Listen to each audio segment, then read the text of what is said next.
Hi everyone, today it's going to be a tutorial on the lock device. It's a very simple device and this is going to be a very simple tutorial, but I am going to show you basically different ways of implementing it because even though it's very simple to set up, there's a lot of things that you can do with it. So I'm going to show you 3 or 4 demonstrations, and after that I'm going to show you how I went about doing each of the different things. As I always do in every tutorial that I do for creative, I show you what the device looks like and then I read off what the description says for the device, so I'm going to do that now. For the lock device, it says, attach this device to a wall section with the door to allow the door to be opened, closed, locked, and unlocked via receiver. So as you can see, at its most basic level, it is pretty darn basic, and that is what the first demonstration is going to be all about. I'll take you there right now. Right here, I've got what looks like to be a simple jail cell out in the middle of nowhere.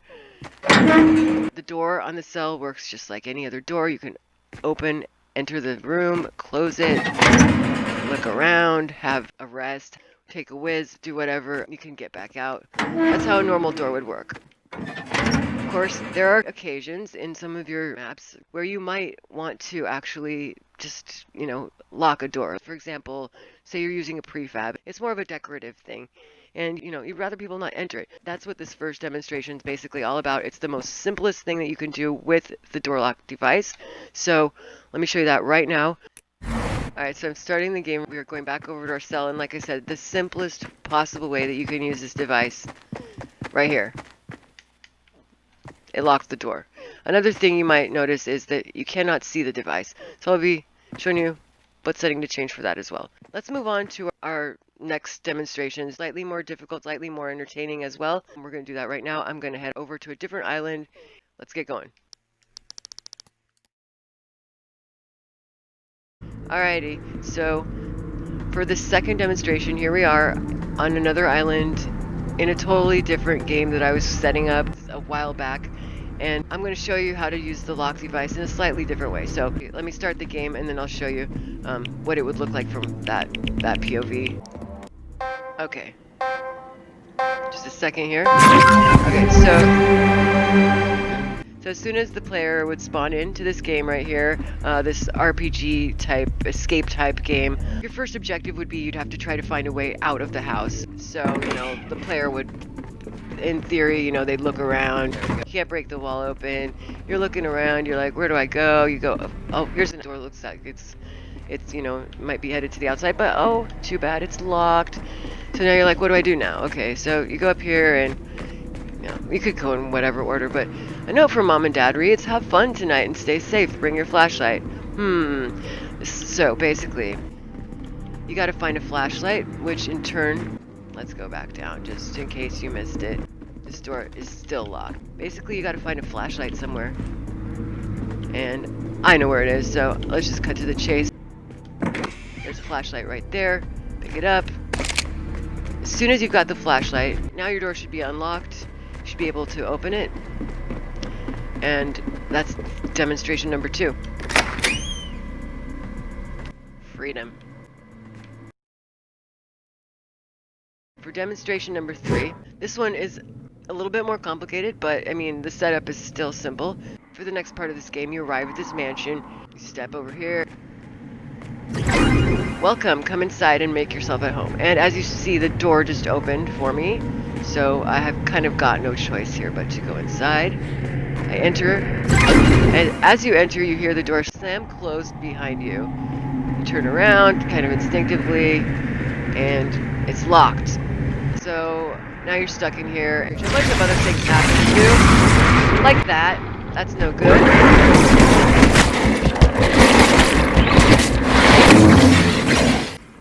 That's not part of my lock demonstration, but I just had to get out of it. Anyway, now we're going to show you how to change the settings for the lock device to do all these things. It's a piece of cake. So if you recall the first demonstration, here's the tutorial portion for that. As you can see, I've taken the liberty of recreating the jail cell that we had in the first demonstration. I've done everything but place the door lock. Normal door. Close it up. Would not want to stay in here for any extended period of time. I'm going to get back out.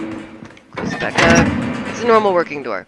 What we're going to do now is we're going to pull up, very simple, the lock device. Again, it's right there. It's highlighted. You can equip it to your quick bar if you're going to use it more than once, or you can just place it. I'm just going to go ahead and place it. I'm going to rotate it. You can put it anywhere. I haven't really experimented too much with this, but I usually place it, somewhere on the actual panel, that contains the door that I'm working with. It could be on either side. Just make sure that you can access it and so that you can work with it. Let's just place it there. This isn't going to be visible in the actual game anyway, so it doesn't matter that there's that gap there. Hey everyone, I'm magically over here now. I wanted you to be able to see the menu when I pull it up. So basically click on Customize Lock Device. That pulls up this menu right here. And the first parameter we want to change is the one that says visible in game. We want to set it to off so that you cannot see the device in the game. It just looks tacky. These colors, this would be applicable if you wanted to leave the device visible for whatever reason. But since we're not, you can take a look here. You've got quite a selection there, but it doesn't matter for our purposes right here. We want it to start locked. Yes, that's the whole purpose of this.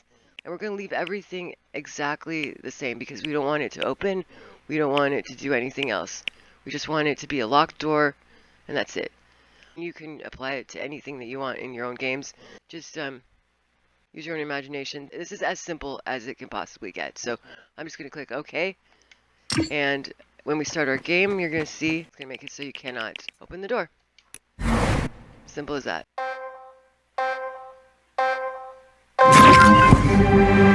Alright, so as we approach the second cell, the lock is nowhere in sight. And there you go. You see that the door is now locked. Again, it seems like a very, very simple thing to do, but you might need to lock a door. So let's move on to the other demonstrations and the explanations that accompany those. So, alright, let's move along. Okay everyone, so here we are. This is going to be the explanation for the second demonstration you saw, which, if you recall, essentially this door starts out as locked, and your objective is to basically pick up a flashlight, which then sends a signal to the door to unlock itself, and at that point you're able to get out. So we're going to be doing that pretty much from scratch, except without building the whole house, of course. So basically, like we did before, just real quick, go into your devices tab and select the this is why it would have been a good idea to equip it to my quick bar if it were the same session. So let's go ahead and just do that this time around. Just pick a slot, any slot that's open, and I'm going to also place now, I'm going to put it just right around the same area right here on the wall, somewhere I can reach it and work with it. Alright, let's go ahead and customize this lock device. There's only maybe 2 parameters that we need to change, so it's very simple. Okay, so initial door position, we want it closed, visible in game, and that refers to, the lock device. We want that off. The color doesn't matter. Starts locked, yes. Unlock when receiving from, and this is going to be the part that is important. I am going to set it to channel 18. That might seem kind of random. The thing is, I've used up all my other channels leading up to 18, so just pick a channel that you have not used up. It could be channel 1, it could be channel 100, it could be channel 18. Just make sure it's not used up, and after this, I think that's about it. Feel free, if you're curious, to go on into this menu and read the rest of this. But right now, we're good with just those 2 parameters. And again, if you go to your third tab right there, the star tab, you can see the ones that you've changed. So just 2 things. Okay, that's what I'm going to click, and we're out of here. Now, what we need to do for the second part of this is we need to somehow link the picking up of the flashlight or whatever object you're going to use in your map. We need to link that to this lock device. So here's how you do that. As you know, I have my flashlight already upstairs, but since we're doing this for the purpose of this tutorial and showing you, I'm going to make a new one so that you can know how I set that up. Basically, the other device I used, and I'm not going to go into this too much because this is not a tutorial on this particular device. So the other device that I used was the item spawner plate, and so I'm going to equip that. It equips as a trap, and that's also how you place it. Let's just put that right here. That's where our flashlight's going to be this time around. Then I'm going to go in and I'm going to find the flashlight, or again, whatever item you want to use. Let's see, equip it, and then we're going to just drop it onto the spawner pad. So let's just like that. And there it is. Now we have to change a couple of parameters here. So click on Customize Item Spawner Plate. Go to one of these menus. The long one is the one I usually prefer to go to because it includes everything. Items respawn. We don't need the flashlight to respawn. Let's see. Random spawns. We'll just leave that as is. Visible during games. Unless you want that spawner plate showing. That's up to you, but I'm going to put mine to off. Time before first spawn. We want it to be pretty much instantaneous. No, your player is not going to be able to get to it instantly, but you can't really predict how long it's going to take them, so it's better to just have it respawn instantly. Time between spawns, it doesn't really matter since there are no subsequent spawns after the first item spawns, so you can just leave it or set it to 1. It doesn't really matter. And all these other things, bonus ammo for weapons, that one doesn't matter. Auto pickup, well, you can have it either off or on depending on how you want your game to go. As you can see down there, it says determines whether the item is picked up automatically when a player walks or drives over the spawner. So actually I'm going to set mine to off right now. So the player is going to have to actually click a button in order to pick it up. They can't just walk over and have it pop into their inventory. Because the purpose in my game at least is to make them aware of what they're doing, to make them aware that they picked up a flashlight. They might run over it so fast that they might not even notice, and I want to avoid stuff like that. So that's my reasoning at least. Item visibility, just leave that. Enabled at game start, yes. And then the other really super important thing in the part that links this to the door lock device is going to be right here. When item picked up, transmit on. Make sure that whatever you put for this channel number, make sure that this matches the channel number that you set for your door lock device. As you can see, it says transmits a signal on the selected channel when the item is picked up by a player. So essentially, and I'm setting mine to 18 right now, essentially, put as simply as possible, when the flashlight's picked up, it sends a signal to the lock device to then unlock the door so that the player can then open the door and get out. Okay, so that's really all we're changing, and again, you can see the whole list right here. It's 4 things. Alright, let's click OK and get out of here, and let's test this puppy out and see how it works.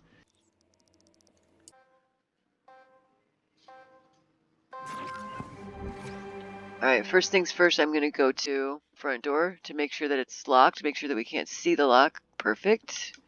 Looking good.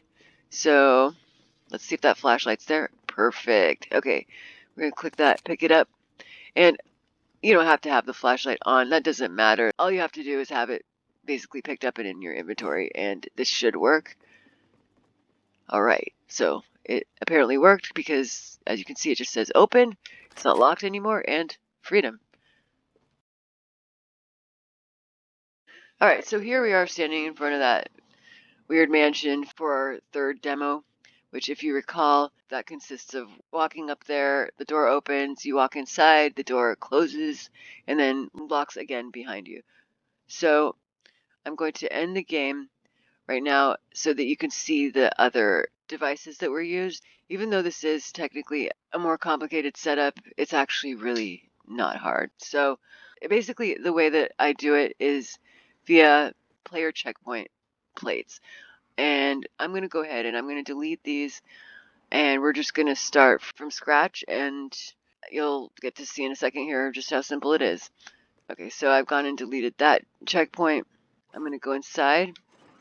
I'm going to delete the other 3 checkpoints. And yes, there are 3 checkpoints. The reason for this is when the player enters this room, I went forward. Most people are going to go forward. That's just kind of like a natural tendency that people have.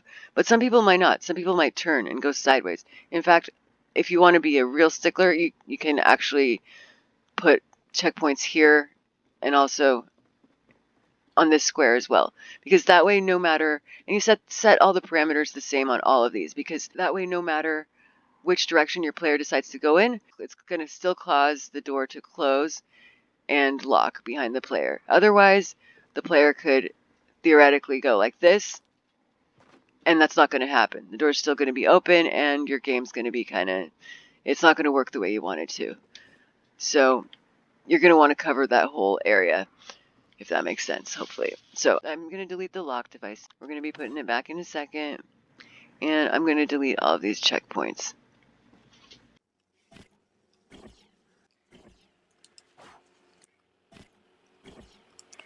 Alright, so now we've got those deleted. Let's go ahead and put everything right back into place.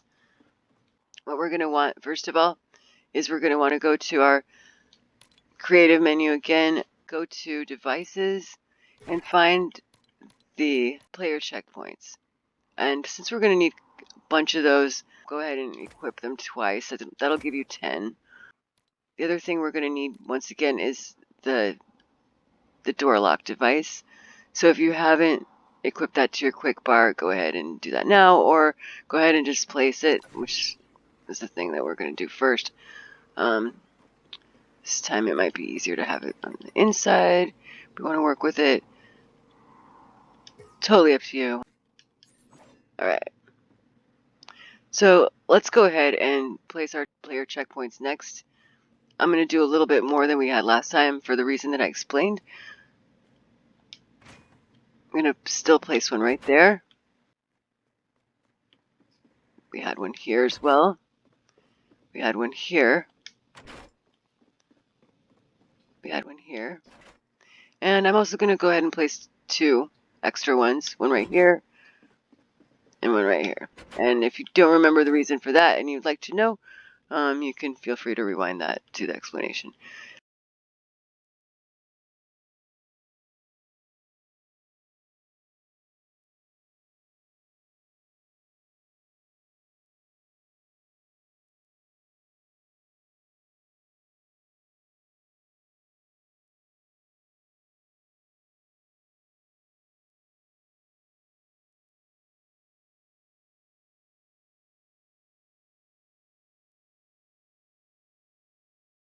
Okay, so now let's go ahead and change the settings for the lock device. We want the initial door position set to closed. Visible in game, no.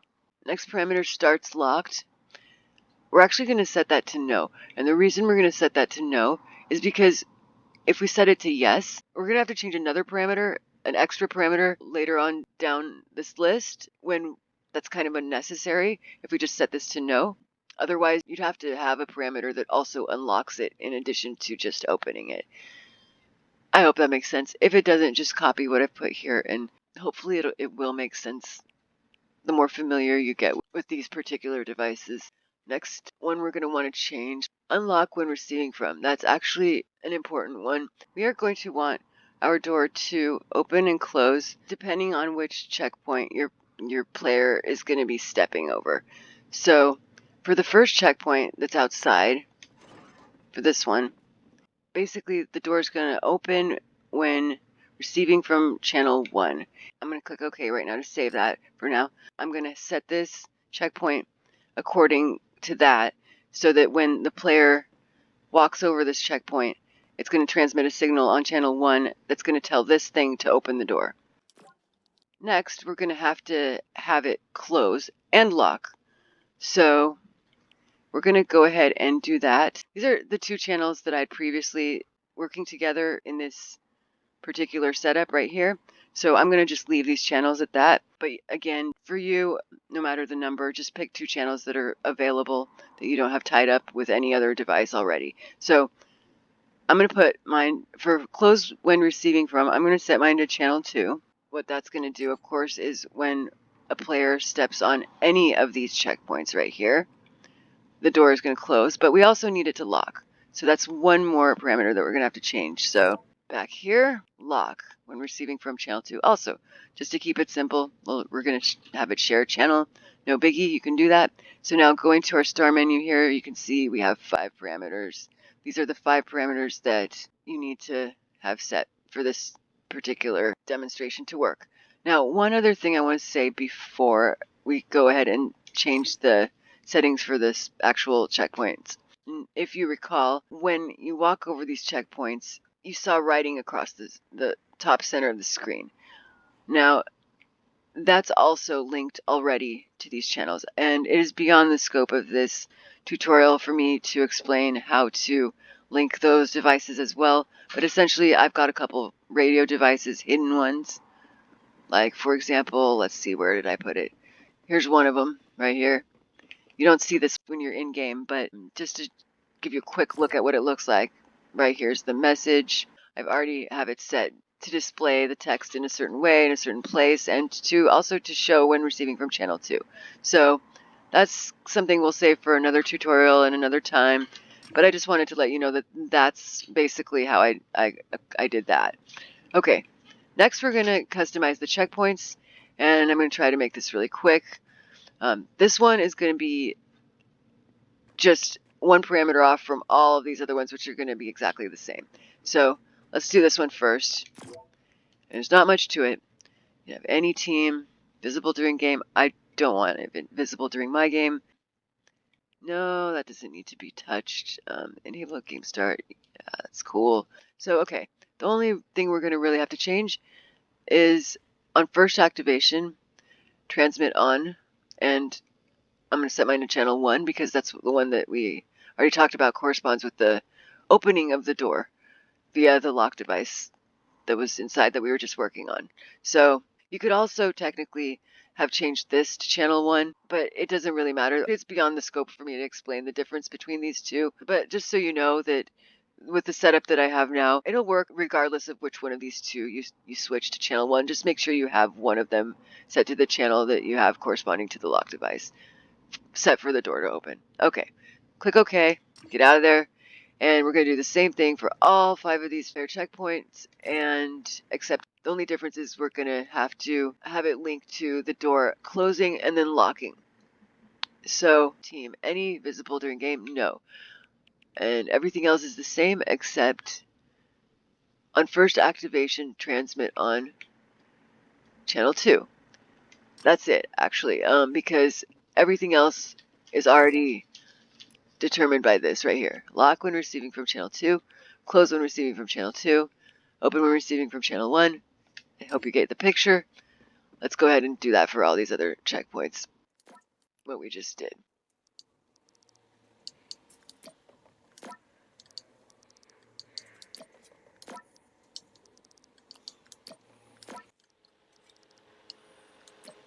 Alright, so that should do it.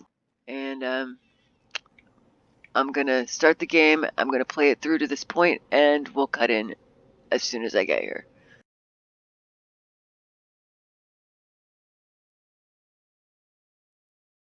Alright, you guys, so as I was running through the initial trial of this, just to see if this worked, basically I ran into a pretty critical problem, and that is that when I stepped on one of these checkpoints, and then I went back and stepped on one of these, or, that one, let's say, they were still on, so it would reactivate over and over again anytime you step on any of these. So what we got to do is we got to change one more parameter, and that is the one essentially that disables all of these checkpoints as soon as one of them is stepped on. So basically, we only want our player to step on one. They're only going to step on one. But as soon as the player steps on one of them, we don't want the other ones to work anymore, because our job is done. We don't want the same message popping up on the screen more than once, etc.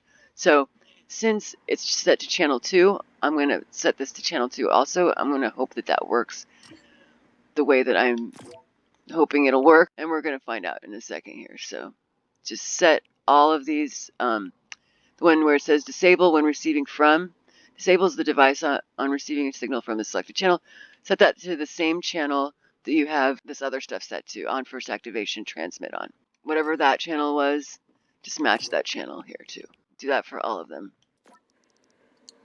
Okay, so last one. And now let's go look at this, just so you can see all the parameters that you needed to change for each of these indoor checkpoints. There you go. And the outside one you can just leave as is, because that should not pose a problem. Okay, and I'm going to go try this again.